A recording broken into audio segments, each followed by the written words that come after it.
Sandy balls! These guys are free. Sandy balls! Oh, there they are. Oh, They're coming. they're lighting up. What is up, you guys? It's your boy, Captain Jack. Welcome back to another day on the water. This is gonna be day 3 of slaying some grouper. We got a crew. We got Derek, who was here yesterday, Justin, and we got Youngblood Reed. We all were slaying him yesterday. So Reed has first drop. We only need 2 grouper. That's gonna be our mission. We're gonna try to get the 2 as fast as we can. And we're out here on the beautiful 33 Creval. It was a little bumpy coming out, but this thing handled it super well. We're on the spot. We have the spot lock doing its thing, and we are going to drop some chum. We're gonna let it sit for a little bit, and then we're gonna gear up and dive down and let's see what's eating. Ball, chum balls. I love balls of chum. You like that song I just made? Sounds like a song you'd make. Like that? Yep, that's Jack. What's going on, Justin? Jack loves balls. Balls filled with chum. Trick is, you want to slide in the water. You want to just jump overboard.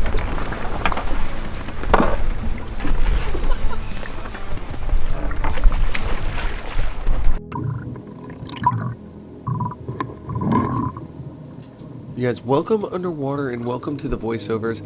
So now, like I said before, Reed is making the first drop. He is right here just holding on to this float line, and that's the best thing about what we're doing is you can have time to relax. The boat is staying in one spot. We have this float line drifting way back so you can make a drop at the boat, and if you need to, if you drift a little bit, you can grab the float line. On this day, there wasn't a ton of current, but you can see Reed just following that chum all the way down towards the bottom. Once he starts getting, he doesn't go all the way to the bottom, and there's a reason for that. Just so you won't need that aerial view when you're making these drops, because that's when the grouper pop out of holes. If you go level with them, there's so many spots they can hide, and one pops out, he follows it, kind of trails it back down towards the bottom, lands a really good shot. And today we are diving deep. He was probably about 73 feet. We're in almost probably 90 feet all day on this spot. He shot this guy at about 73, and he just dumped the reel, started heading to the surface. I know this was a little bit not past, but I know this was pushing it for him. So I made sure I was right there with him, an arm's reach, get a hold of him, and make sure he makes it to the surface safe. And I'm there in case he comes to any issues. Nice, bro. Good shot.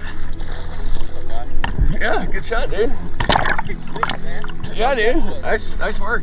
That's like the one we got yesterday. Hell yeah. Nice fish. Little guy. Nice fish. You don't have to net, bro. No, hell no.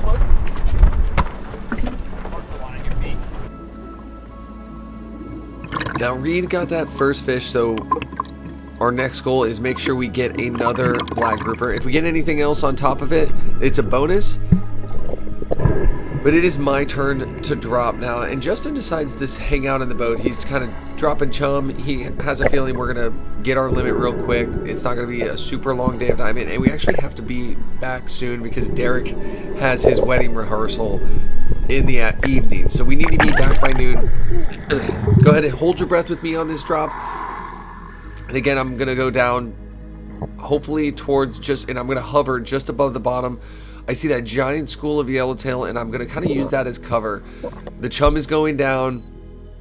I just act like as if I'm part of the chum, and there's another food opportunity, and something will come in and make a mistake. And I actually do see a black grouper, but it is not as fishy as it was the day before and the day before that. But there are plenty of yellowtail. Just for some reason, the grouper weren't super thick today. It may have been moon phase, may have been the tides. But again, I'm just kind of hovering above, keeping my eyes peeled, hoping a black would show up in one of those valleys. And I believe one does right there at the top of the screen. I'm kind of looking at it. I kind of just start heading that direction, but he just spooks out of there. But you can see me just head on a swivel. I'm hoping a bigger one shows up, but that one is like kind of smaller size, but definitely legal without even hesitating. But just because the way it was yesterday, the grouper seemed a lot thicker. But that guy kind of was on his way out. a nice school of mangroves come in and a cool opportunity happens.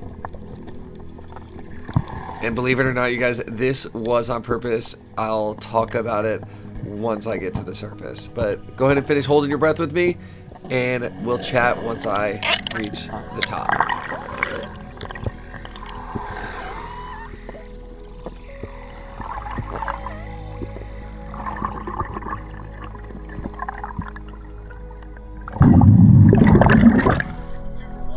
Yeah. I was aiming for that. Little twofer!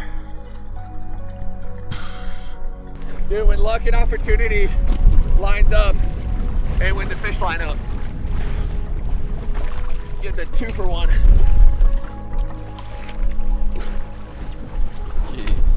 I was like, that one's about to line up right in front, and boom!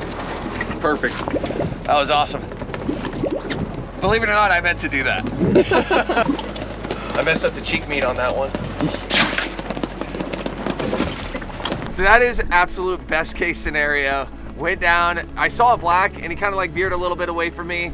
I was kind of being a little selective, hoping a bigger one shows up. I was about to head up and a school of really chill mangroves came in, and they were kind of like very like symmetrical with one another. And I'm like, you know what? This might be a 2-for-1 option. And I waited. They lined up perfectly, shot right through both of them, got 2 fish on 1 drop. It really doesn't get more efficient than that. I mean, maybe 3 on 1 drop, but I strung through both of them. So yeah, that was pretty wild. I've only done that a couple of times. That one was on purpose. We are extremely efficient right now, and we're gonna keep it rolling. Tell us about that black. Yeah, that's up. Dove down there, he's up there in the yellowtail, just sat there stationary, just looking straight at me. I didn't even see him at first because he wasn't moving at all. And then once I got down there a little deeper, he turned, I saw him, he was going down the bottom, I shot him. And then kept tension on him, got him out of the rocks, and done deal. Good stuff, man. Yeah, it wasn't too crazy first drop. Awesome, That's exactly what happened yesterday. They were just up off the bottom. Up there, just sitting there, just staring at you. We told you we're gonna have to dive too deep. It is now Derek's time to shine.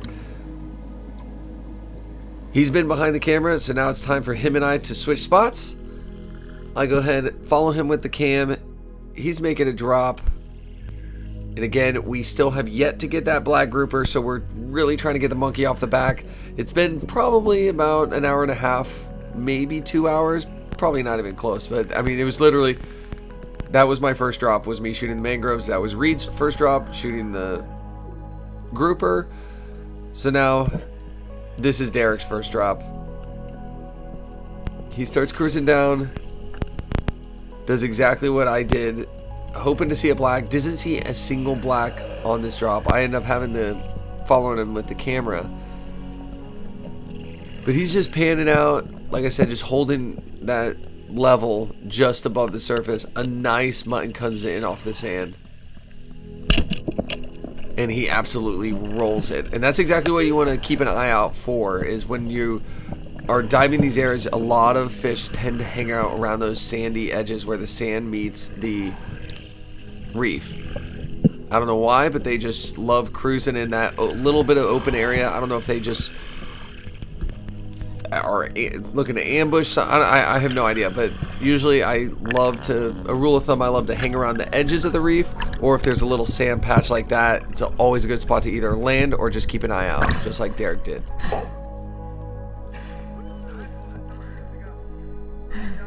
Not bad, right? Yeah, that's pretty sweet. Well, we got our black, so I had to come up with something. Not a bad mutt. Nice fish. I jump back in the water. Now it's time to really, hopefully, that we get that grouper. I believe this is maybe the fourth dive, my fourth dive of the day. Derek took, I think, maybe 2. Reed took maybe like 2 or 3. We really did not go super, super hard. And again, mostly because we were on a time crunch. We're diving a little bit deeper, so that tends to kind of hinder us from doing a lot of dives. But we've still been chumming. I'm hoping to go down to see a black. And at this point, we haven't been seeing as many. So the first legal one we get a shot at, I'm taking it. So we still have those yellowtail all cruising under. And when all those bait fish are around, it really draws attention. But the problem is once you make that drop down, that's when the bait starts to scatter, and then the predator fish start to scatter as well. Now, as I'm heading down, you see that nice mutton to the left? That is a good mutton, but I just go ahead and pass that one on because I have my eyes fixated on this grouper up ahead of me. I'm kind of just slowly kicking its direction, as you just saw in that last post, or last clip. Took a super long shot because I knew it was moments before that thing was just going to do those thuds and just really bolt. So I aimed mid-body right on him with that Rob Allen roller timberline, and it is so dialed in, it just laced him. And you'll hear Derek once he hits the surface. He was really impressed with the shot and couldn't believe how dead accurate that thing was, especially with such distance, and have the penetration to go through the backbone, because you saw it kind of like somewhat spined it. Really excited about this fish. Did you see that shot? That was like a 20-foot shot, dude.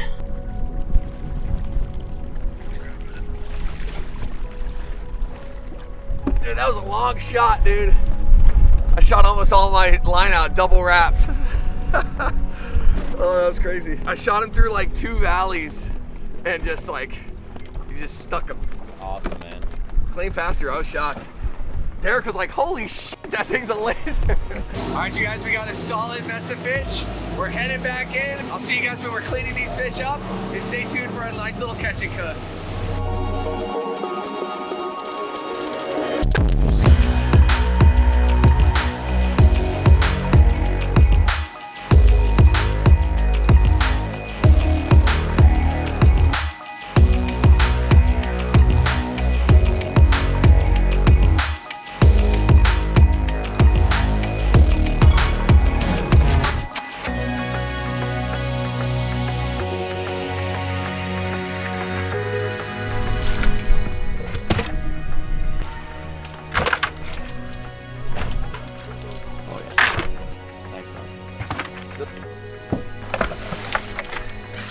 This is what you want.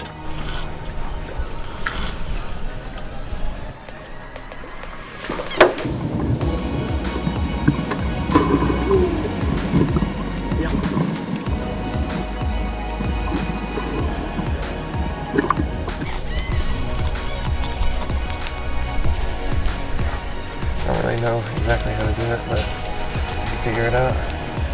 It usually works. Work your way around. You guys, I finally made it home, and welcome to my backyard. Because this video is actually brought to you by UDPOWER, and it is a portable power bank, and I got it right here. Look at this beauty. This is the UDPOWER S1200. You can see it has 1, 2, 3, 4, 5 ports, has a bunch of USBs, has a cigarette outlet lighter port, and look at this. It has a freaking LED screen, beautiful LED screen. I'm gonna go ahead and turn this on, and this is what it's outputting. Nothing yet, but let me go ahead and turn on this fan real quick because the bugs are no joke. I'm actually gonna probably angle that upwards facing me, and I'm gonna power it up a little more. And the reason I have all this stuff out here, what I was doing at the end of that video was I was cutting the grouper cheeks off of that thing, and look at what the end product is. It's these beautiful white grouper nuggets. She wants them, but I'm not gonna let her have any. But you guys, the gnats are absolutely killing me out here. I'm gonna actually even crank this up, and look how much I'm burning. I could go 12 hours with this thing pumping. And I'm not only gonna use that, but I'm going to turn it this way. Don't want it to break. The table sucks. But I'm gonna actually power this hot pan, and we're gonna turn it up and see what the thing does. So let me go ahead and start clicking it.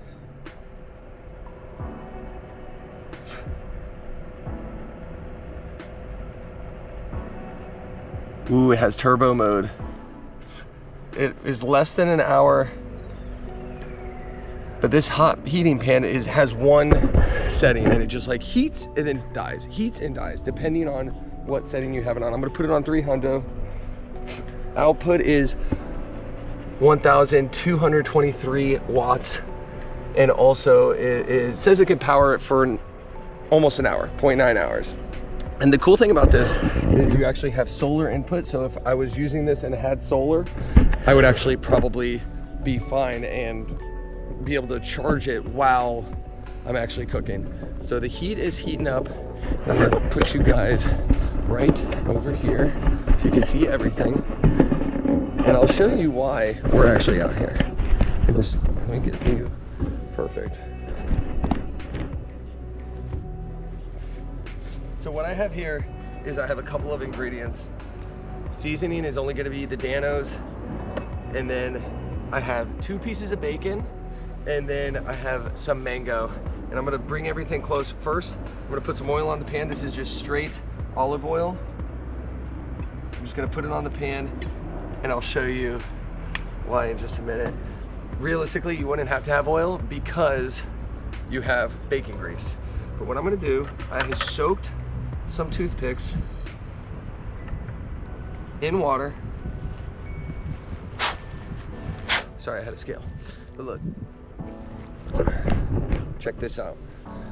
Nugget, bacon, you're just gonna wrap it and you stick it with these toothpicks. And you stick them through so it stays nice and tight with the bacon. You just basically skewer the bacon in like that, look at that. And I'm going to use some Danos, and this stuff is not very salty. So I'll put it on, I should have put it before, I'll do it again though. I just put it on the outside, the edges of the fish. And these don't have to cook for super long. It's going already. Oh yeah. Oh, let me turn you guys down. And it might get a little windy out here, so hopefully you can hear me. I'm gonna do the same thing with this other ones because I want to cook these while I have another treat for you guys.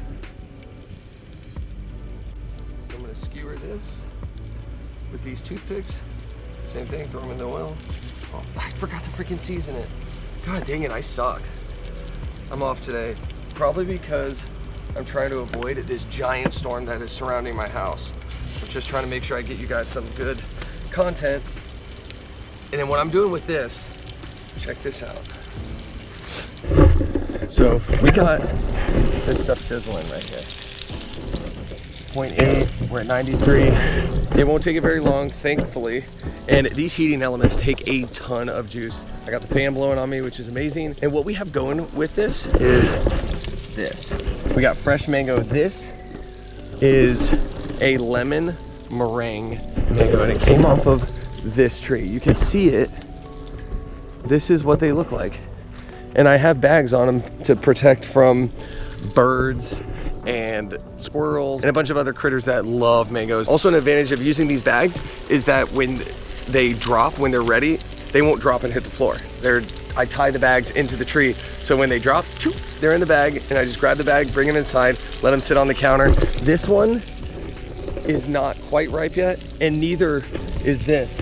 And that's the kind you want to actually cook with. Those ones that are not fully ripened, it makes them makes their retainer, like their flavor just a little more like pop to it.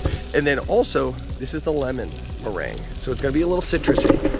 But I'm gonna go ahead, throw these pieces on all around what I'm cooking here. Then as it cooks, see, what do you get into? As it cooks, it's gonna juice up all around the fish, and it's gonna be like just a concoction. I'm gonna flip everything halfway through. Now I'm taking you guys along the way. Turning up the heat a little bit. I'm turning it to 350. Give it a little extra juice, because look at this. Of course, whenever I decide to film, there's a freaking storm brewing around my house. Like, it's everywhere. Look at that. Freaking storm everywhere. So fingers crossed it doesn't rain. Eva, are you ready in case it rains? I'm surprised she hasn't tried to, actually, she tried already to jump up here and try to get some of the fish. And I wasn't having it. She knows better. Yeah, I am about to, you know what, I'm gonna flip these guys. And these cheeks don't take very long to cook down. So I'm gonna go ahead and flip them. That bacon is like just about ready. And you wanna mash it down. Like I know that the toothpicks are kind of in the way a little bit, but you wanna make sure you mash that bacon down. Let it get nice and cooked.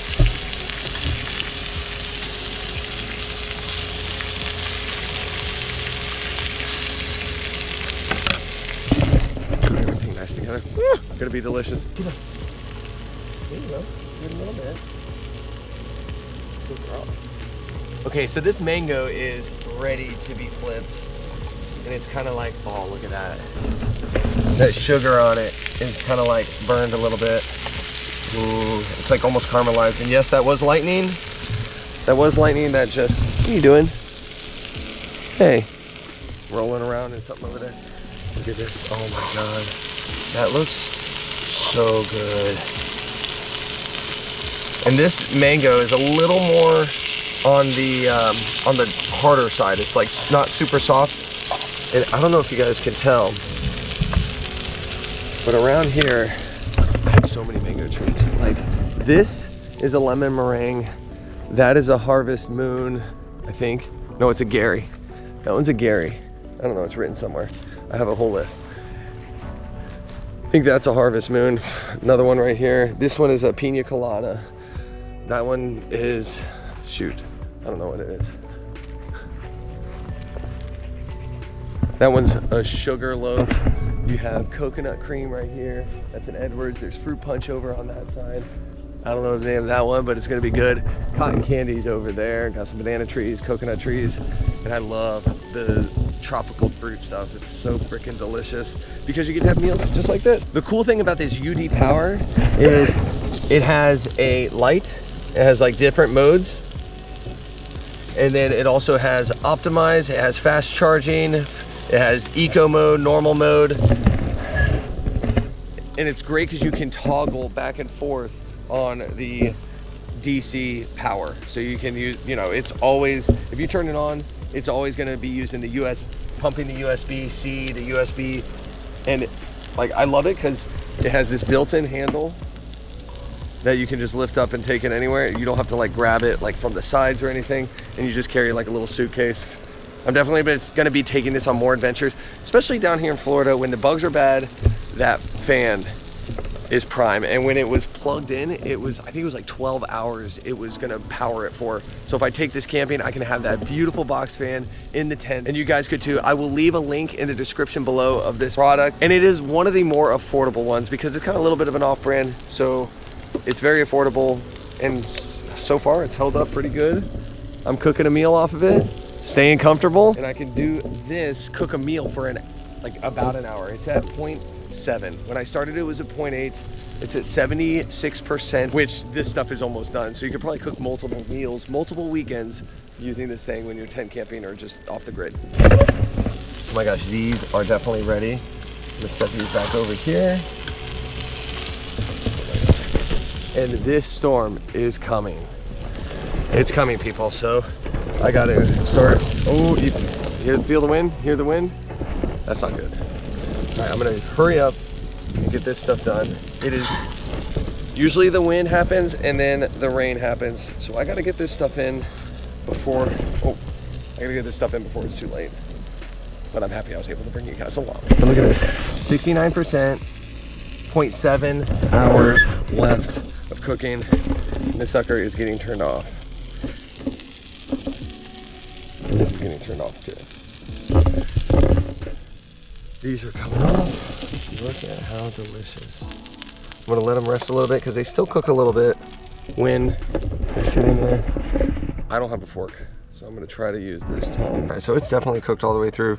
Usually you could tell because things are translucent. These toothpicks held up, look at that, which is perfect. Pull them on out. I'm going to just dice up using this. The things I do, you know. Oh, dude. Oh my gosh. All right. So I'm just gonna taste test it. Ooh, got the mango. Oh my gosh. Mango, all of it together. And when you get all of it together, and that Dano season is not very salty because, and I did that because the bacon. I'm about to drop this, like shaking. I'm probably scared of the storm. But.